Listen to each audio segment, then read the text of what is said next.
Andai kau izinkan, walau sekejap memandang, ku buktikan kepadamu, aku memiliki rasa cinta yang ku pendam. Tak sempat aku nyatakan, karena kau telah memilih menutup pintu hatimu. Izinkan aku membuktikan, inilah kesungguhan rasa. Izinkan aku Berikutnya akan dipresentasikan cara pembuatan polimer yang biasanya dimanfaatkan untuk souvenir atau aksesoris yang biasa dijual di toko-toko. Adapun penilaian yang kami lakukan dilakukan dengan cara sebagai berikut. Mula-mula tuangkan cairan resin ke dalam gelas aqua sebanyak 20 cc.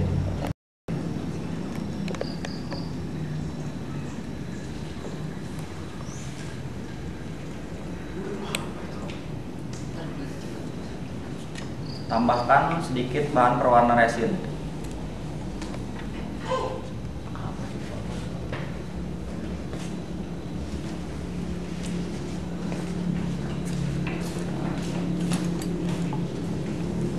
Aduk dengan lidi sampai rata.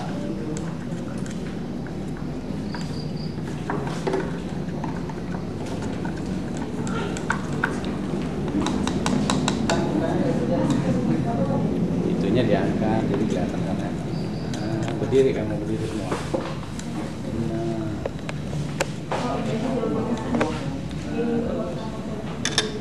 Beri berapa tetes katalis atau hardener. Oh, jangan berlebihan nanti. Yaitu 1,5 cc. Jangan gemeter tuh, tahan nafas. Udah aduk. Lalu aduk kembali secepatnya.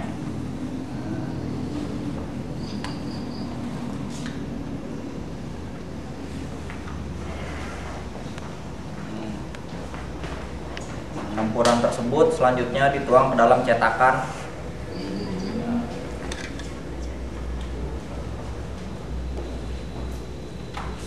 Tuh, pelan-pelan uangnya mau disorot kamera satu aja. Itu benar pelan-pelan aja, nggak usah.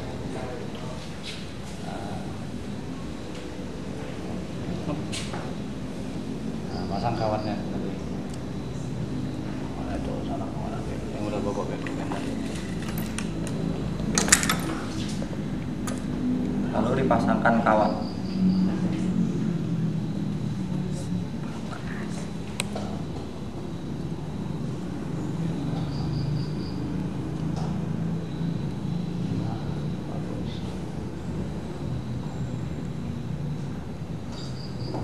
Dan dibiarkan beberapa waktu hingga terjadi pembekuan. Selama proses berlangsung, perubahan suhu diamati dan dicatat.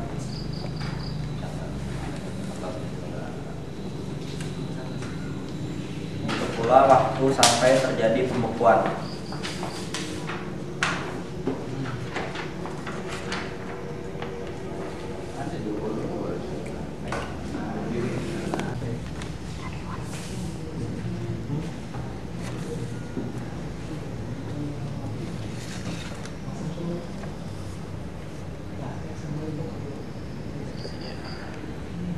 Udah cukup. Terus apa berikutnya? Keluarkan dari cetakan.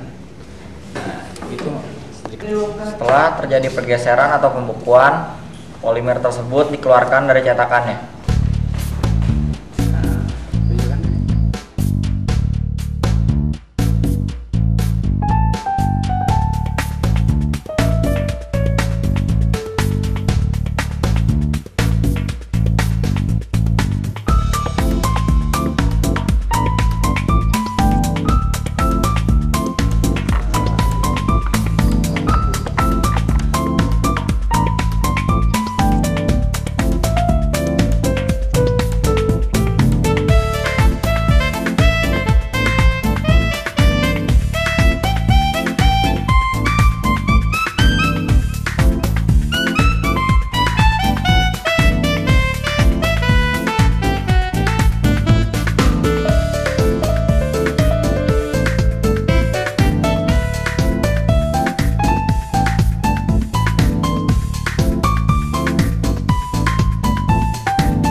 Cara kerja dalam percobaan koagulasi latex yaitu mula-mula tuangkan cairan latex ke dalam mangkuk masing-masing sebanyak 50 sel.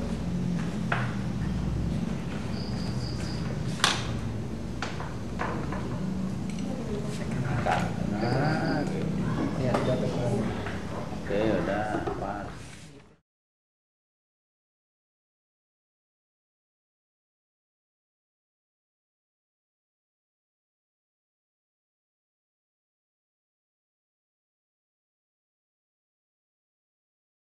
Kemudian tambahkan asam semut 30 cc.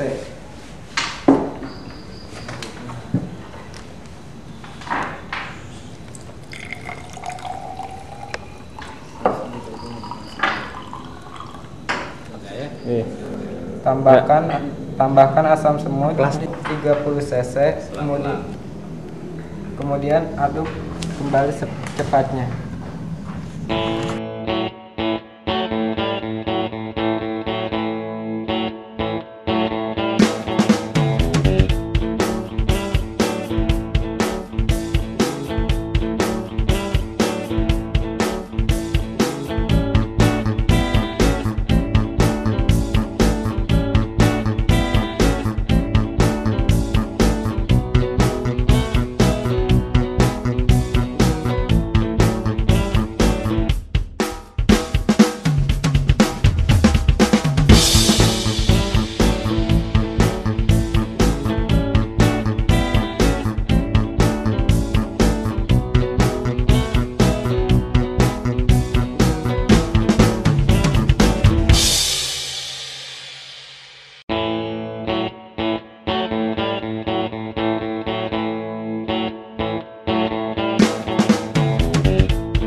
Ya, untuk selanjutnya kami persilahkan peserta kelompok ilmiah remaja dari SMA 1 Serpong untuk mempresentasikan hasil penelitiannya. Assalamualaikum warahmatullahi wabarakatuh. Terima kasih kepada pembawa acara atas pemberian waktunya bagi kami untuk menyampaikan hasil penelitian mengenai pengaruh penambahan katalis Mexpo pada resin seri fix terhadap suhu dan waktu polimerisasi. Latar belakang kami melakukan penelitian ini adalah mengenai polimer sintetis mulai dikenal tahun 1925. Tetapi teknologi polimer baru berkembang setelah penemuan Staudinger, Carter, Mark, dan beberapa ahli lainnya. Polimer sintetis ini merupakan bahan yang serbaguna. Dalam penggunaannya, polimer sintetis ini dapat menggantikan logam, kayu, kulit, dan bahan alami lainnya dengan harga yang jauh lebih murah. Berbagai macam barang yang dibutuhkan dalam kehidupan sehari-hari dapat dibuat dari polimer sintetik. Misalnya perabotan rumah tangga, bahan pakaian, alat pembungkus, alat transportasi, bahkan organ tubuh manusia pun, seperti tulang dan lain-lain dapat dibuat dari bahan polimer sintetis. Polimer merupakan molekul raksasa atau makromolekul yang terbentuk dari susunan ulang molekul kecil atau yang disebut dengan istilah monomer. Reaksi penggabungan dari monomer menjadi polimer disebut reaksi polimerisasi. Ada 3 jenis resin yang biasa digunakan bagi keperluan percetakan dengan tekanan atau compression molding. Polimer untuk keperluan mounting dingin dapat dibuat mencampur 2 komponen secara homogen, biasanya dalam bentuk serbuk dan cairan atau keduanya dalam bentuk cairan. Misalnya akrifix, epofix, dan serifix. Campuran tersebut dituang ke dalam cetakan khusus yang terbuat dari logam atau gelas dengan dapat bersifat fleksibel atau tidak fleksibel. Kedua bahan kimia akan bereaksi membentuk suatu padatan keras. Pada percobaan ini digunakan bahan resin jenis serifix yang mudah diperoleh di pasaran dan katalis Mexpo atau yang dikenal dengan nama metil etil peroxide. Tujuan percobaan kami adalah untuk mengkaji pengaruh jumlah penambahan katalis atau hardener pada resin. Dengan mengetahui jumlah optimal katalis akan dihasilkan produk polimer atau plastik yang solid dan tidak mudah pecah. Hipotesa kami pada penelitian ini bahwa peningkatan jumlah katalis atau hardener pada resin akan mengakibatkan meningkatnya kekuatan ikatan antar makromolekul yang ditunjukkan dengan terjadinya pengerasan disertai kenaikan suhu reaksi eksotermis. Bahan-bahan untuk melakukan penelitian ilmiah ini adalah resin kental atau serifix 4 kg, katalis Mexpo 0,5 kg, bahan pewarna atau pigmen ada 3 botol. Alat-alatnya adalah wadah gelas aqua yang bersih dan kering, pengaduk, dan wadah percetakan. Cara kerjanya adalah mula-mula tuangkan cairan resin ke dalam gelas aqua sebanyak 20 cc. Tambahkan sedikit bahan pewarna resin. Aduk dengan lidi sampai rata. Beri beberapa tetes katalis atau hardener, yaitu 1,5 cc, 3 cc, 4,5 cc, dan 6 cc. Lalu aduk kembali secepatnya. Campuran tersebut selanjutnya dituang ke dalam cetakan dan dibiarkan beberapa waktu sehingga terjadi pembekuan. Selama proses berlangsung, perubahan suhu diamati dan dicatat. Begitu pula sampai terjadi pembekuan. Setelah terjadi pengerasan atau pembekuan, polimer tersebut dikeluarkan dari cetakannya.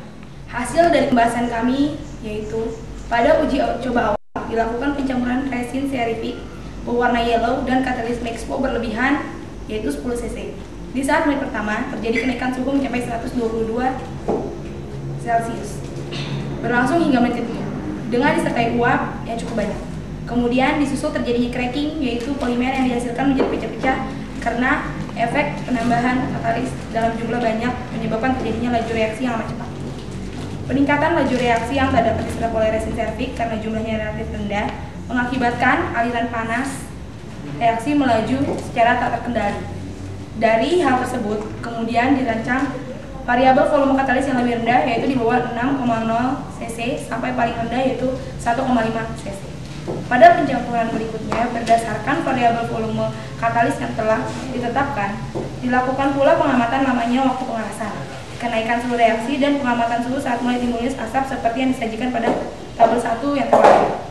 Secara umum, peningkatan suhu reaksi polimerisasi sebanding dengan volume katalis yang ditambahkan. Begitu pula dengan namanya proses polimerisasi. Namun untuk pencampuran resin dengan warna yellow dan volume katalis 3,0 cc telah terjadi penyimpangan data yang cukup berarti untuk dipelajari. Ternyata proses polimerisasinya lebih singkat, yaitu 279 detik, jika dibandingkan dengan penggunaan dua pewarna lainnya. Bahkan lebih singkat pula jika dibandingkan dengan sampel standar, yaitu netral, yang katalisnya lebih sedikit atau 1,5 cc, serta tidak menggunakan pewarna atau pigmen.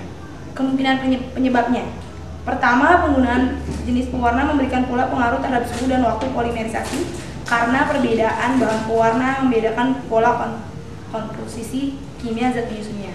Kedua, perbedaan komposisi kimia pada pewarna mempengaruhi kemampuan reaktivitas molekul-molekul yang tersusun padanya. Ketiga, kemungkinan zat pewarna yellow yang ditambahkan melebihi ukuran dan variabel pewarna lainnya.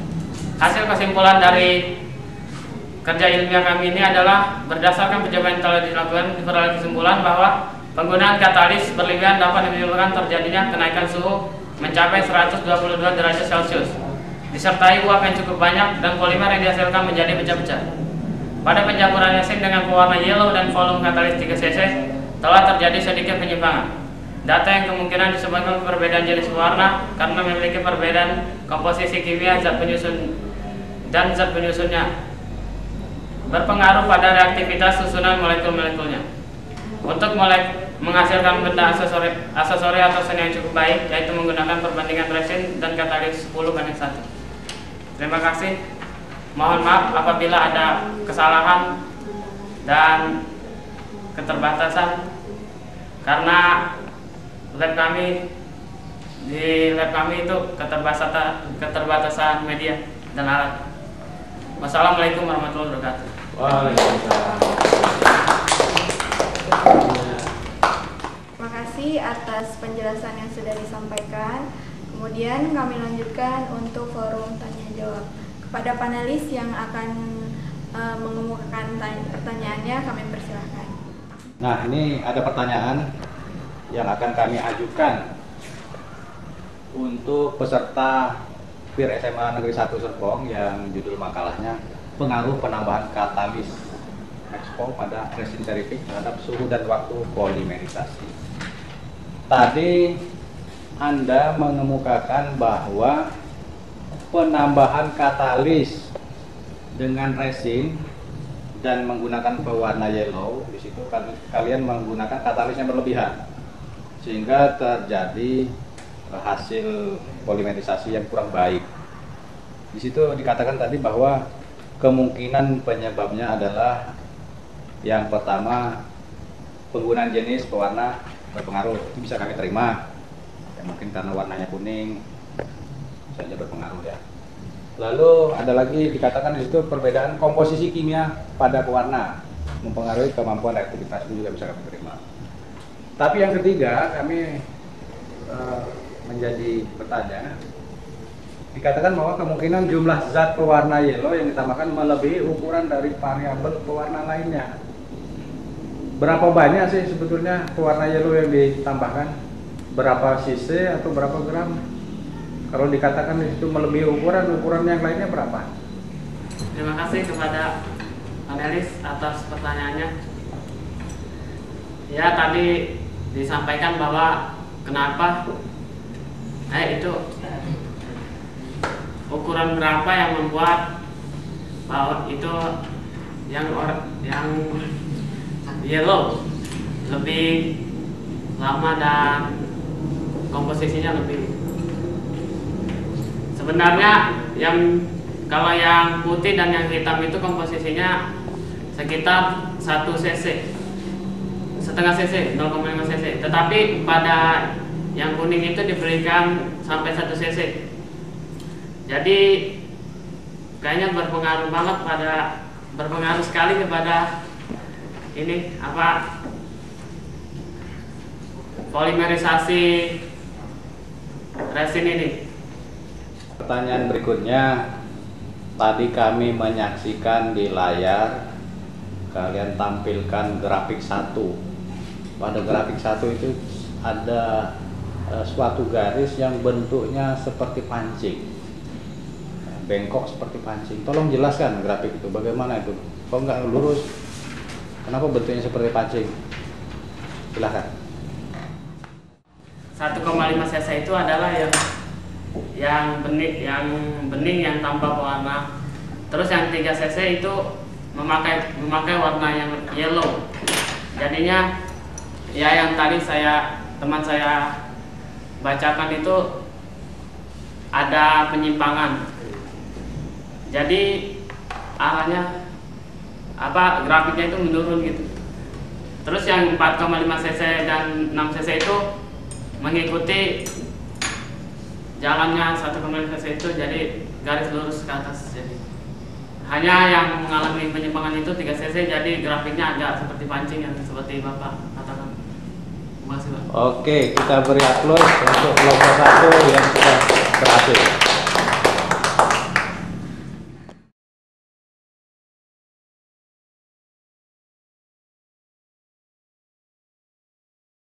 Untuk selanjutnya kami panggilkan peserta dari SMA Negeri 1 Serpong untuk mempresentasikan hasil percobaannya. Kepada peserta dari SMA Negeri 1 Serpong, waktu dan tempat kami persilakan. Assalamualaikum warahmatullahi wabarakatuh. Sebelumnya terima kasih kepada pembawa acara yang telah memberikan tempat dan waktunya untuk kami mempresentasikan hasil penelitian kami tentang koagulasi lateks alam iradiasi dan non-iradiasi dengan penambahan asam semut. Sebelumnya, saya akan memperkenalkan kelompok kami terlebih dahulu. Saya Irna, dan di samping kanan saya ada Ika, dan samping kiri saya ada Maman.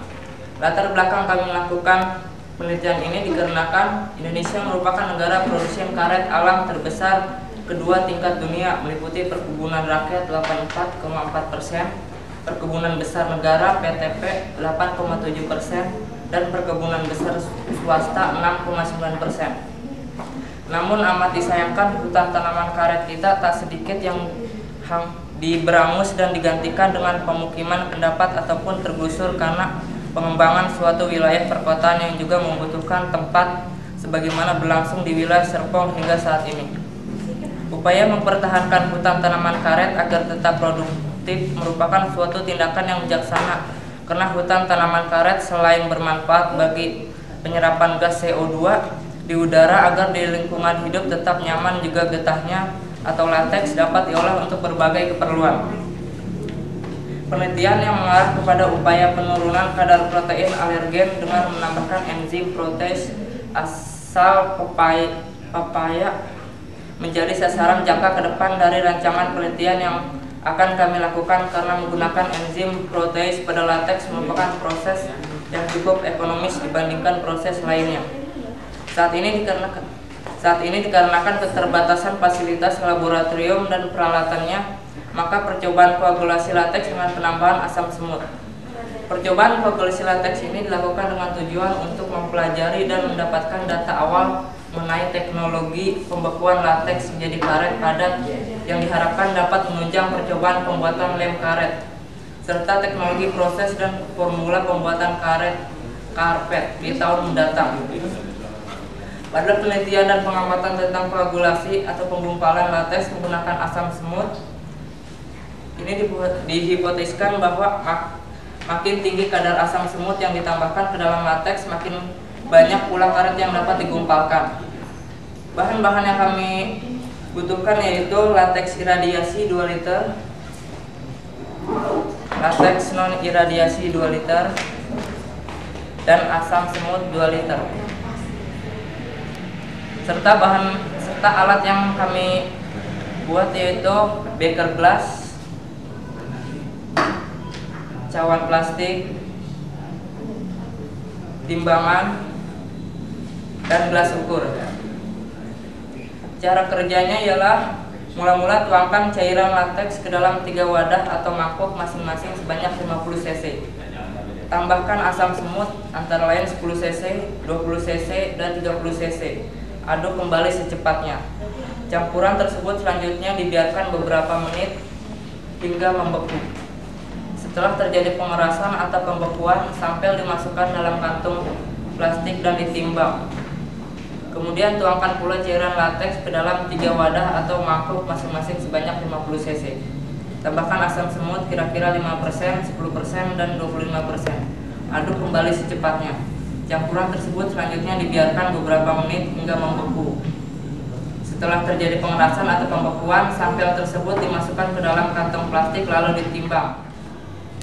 Hasil yang kami peroleh dari pembahasan di atas yaitu pada awal percobaan ini sebelumnya dilakukan dahulu persiapan bahan, diantaranya yang utama adalah lateksnya dan asam semut. Lateks yang kami gunakan adalah lateks yang telah diawetkan petani karet dengan larutan amoniak sebesar 25%. Kadar amoniak dalam lateks sulit diketahui secara pasti, karena jika saat penampungan lateks pohon tercampur air hujan, maka konsentrasi amoniak dalam lateks akan menurun dan daya tahan simpannya tak berlangsung lama. Kadar amoniak dalam lateks sebetulnya dapat diketahui dengan cara titrasi. Namun, berhubung belum memiliki alat buret, maka kadar amoniak pada lateks dianggap sudah selesai, yaitu 25%. Untuk percobaan pembukuan atau koagulasi ini, kami gunakan bahan pembuku lateks yaitu asam semut. Berdasarkan pada data tabel 1 dan 3 serta grafik 1 menunjukkan bahwa massa karet yang baik yang dihasilkan dari lateks non-iradiasi maupun lateks iradiasi semakin banyak atau massa gumpalan karet bertambah. Dengan makin bertambahnya volume asam semut sekitar 25%. Akan tetapi, tampak pula bahwa kekenyalan karet yang dihasilkan lateks iradiasi lebih baik pada penambahan asam semut konsentrasi rendah dibandingkan lateks non-iradiasi. Yaitu terdapat kemungkinan bahwa sampel lateks iradiasi memiliki keunggulan, yaitu untuk proses koagulasi cukup dengan sedikit asam semut dengan konsentrasi sekitar 15%. Berdasarkan data pada tabel 2 dan 4 serta grafik 2 menunjukkan bahwa massa karet yang baik yang dihasilkan dari lateks non-iradiasi maupun lateks iradiasi semakin banyak atau massa gumpalan karet bertambah dengan makin tingginya konsentrasi asam semut. Di samping itu, tampak pula bahwa massa karet yang dihasilkan lateks iradiasi lebih berat dibandingkan dengan lateks yang non-iradiasi. Terdapat kemungkinan bahwa sampel lateks non-iradiasi belum melalui proses pemengkatan atau sentrifugasi.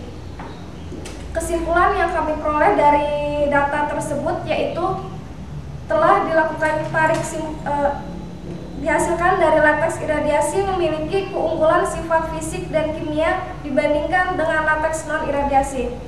Lateks non-iradiasi sedikit mengandung karet karena cairan lateks mesin encer dan belum mengalami pemekatan.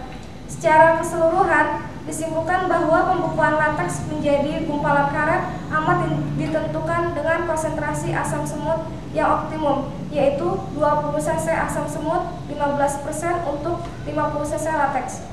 Sekian data yang kami sajikan.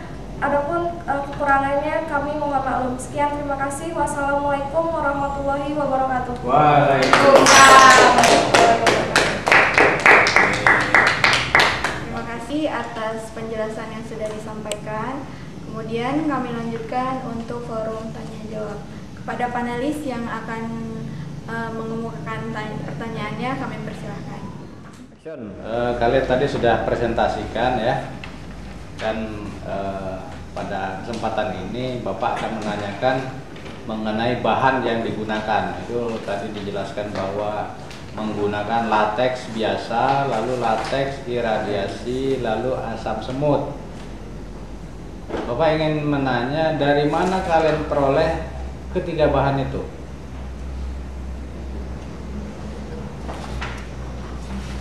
Terima kasih kepada pertanyaan yang telah diberikan kepada kelompok kami. Kami akan menjawab pertanyaan Bapak dengan sebaik mungkin. Pertama, lateks yang iradiasi dan non-iradiasi kami peroleh dari petani karet. Kemudian dicampur dengan amonia sekitar 25% dan bahan asam semut kami peroleh dari toko kimia. Sekian. Bagus. Pertanyaan yang kedua, pada pendahuluan tadi kalian mengatakan bahwa keterbatasan alat sehingga kalian tidak bisa mengetahui konsentrasi lateks yang dari petani yang sudah diawetkan dengan amonia itu sebetulnya konsentrasinya berapa? Sebab di alam dia bisa aja kecampuran air hujan. Nah, ini akan diketahui konsentrasinya dengan cara proses titrasi. Titrasi itu menggunakan alat buret, ya. Alat buret itu dengan proses titrasi, tolong dijelaskan bagaimana cara menggunakan alat buret.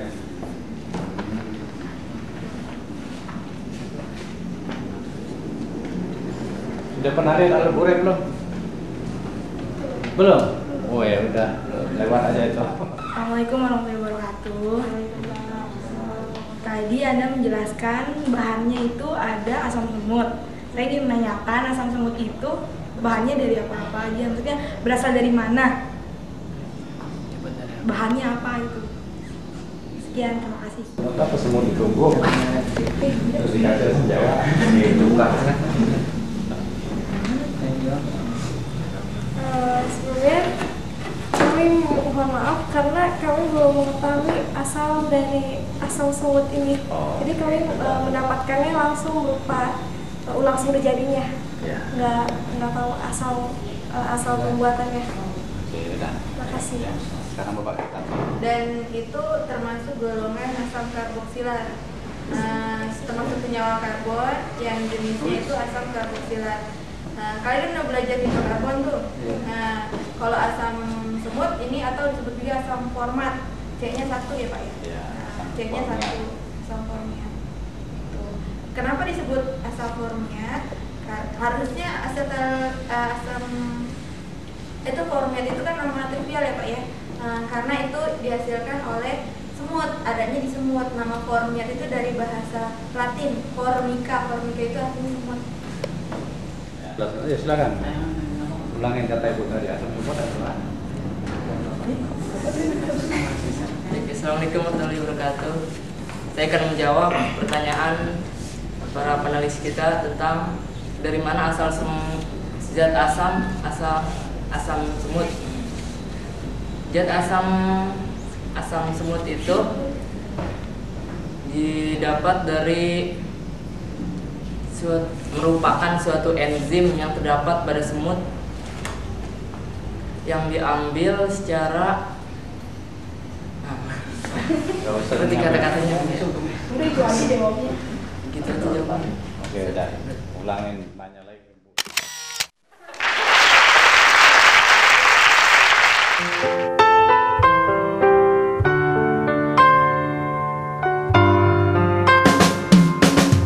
Betapa dalam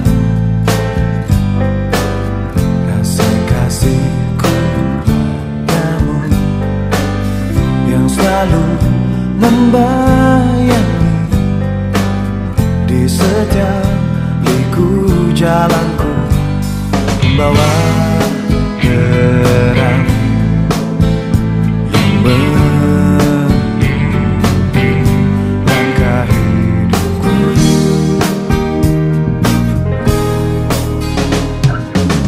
Kekasihku tersenyumlah, bawaku ke duniamu, jadikan aku raja bagimu dalam istana hatimu. Walau kini kau tak lagi temani ragaku ini, cintaku hanya untuk engkau.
Raja bagimu dan Selain itu juga kami itu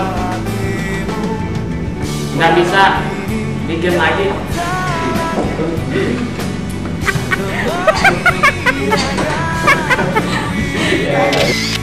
cintaku hanya